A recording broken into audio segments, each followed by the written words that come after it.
నమస్తే, welcome to I news. ఒకప్పుడు అది ప్రపంచంలోనే అత్యంత క్రూరమైన డ్రగ్ మాఫియా కింగ్ విలాసాల సామ్రాజ్యం. అడుగు పెట్టడానికే భయపడే నరకపు స్వర్గం. కానీ ఇప్పుడు అదే ప్రదేశం నుంచి మరో కొత్త ప్రమాదం పుట్టుకొచ్చింది. ఆ దేశాన్ని గడగడలాడిస్తోంది. అతడు చనిపోయినా, అతను వదిలి వెళ్ళినా ఒక వింత వారసత్వం ఇప్పుడు పెనుభూతంగా మారింది. ఎవరా డ్రగ్ లార్డ్? ఏంటా ప్రమాదం? Let's watch the story.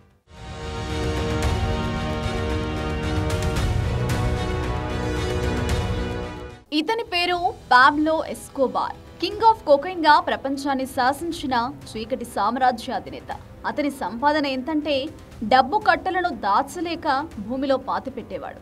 అతని నేరాలకు విలాసాలకు కేంద్రంగా ఉండేదే కొలంబియాలోని ఈ హేసియోండా నెపోలెస్. సుమారు 5,000 ఎకరాల విస్తీర్ణంలో ఉండే ఈ ఎస్టేట్ ఓ ప్రత్యేక ప్రపంచం. గేటు మీదే తాను డ్రగ్స్ సరఫరా చేసిన విమానం, లోపల ఆఫ్రికా నుంచి తెప్పించిన ఏనుగులు, జిరాఫీలు, ఖడ్గ మృగాలు, సొంత air strip, bull fight ring, ఇలా ఒక రాజు కూడా ఊహించని భోగాలు. అరాచకాలకు, అత్యంత భయంకరమైన పార్టీలకు ఇది అడ్డాగా ఉండేది. కానీ 1993లో పోలీసులు ఎస్కోబార్ను అంతమొందించారు.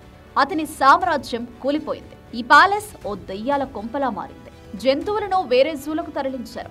అంతా అయిపోయింది అనుకున్నారు. కానీ అసలు కథ అప్పుడే మొదలైంది. అతను వదిలి వెళ్లిన ఒక ప్రాణాంతక వారసత్వం నిశ్శబ్దంగా ఓ కొత్త సామ్రాజ్యాన్ని స్థాపిస్తోంది. అవే ఈ హిప్పోలు.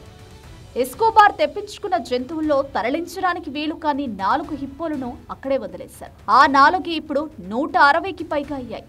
హేసియోండా నెపోలస్ నుంచి తప్పించుకుని కొలంబియా నదులను ఆక్రమించాయి. స్థానిక జంతువులపై దాడి చేస్తూ, మనుషులను భయభ్రాంతులకు గురిచేస్తూ ఒక కొత్త టెర్రర్ను సృష్టిస్తున్నాయి.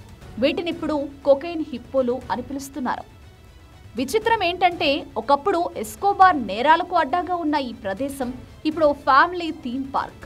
ఓవైపు పిల్లలు ఆడుకుంటుంటే, మరోవైపు కిలోమీటర్ల దూరంలో ఎస్కోబార్ వదిలిన ఈ టైం బాంబులు దేశానికి అతిపెద్ద పర్యావరణ ముప్పుగా మారాయి.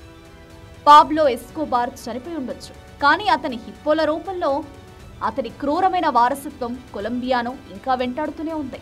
ఈ ప్రమాదం నుంచి ఆ దేశం ఎలా బయటపడుతుందో కాలమే నిర్ణయించాలి.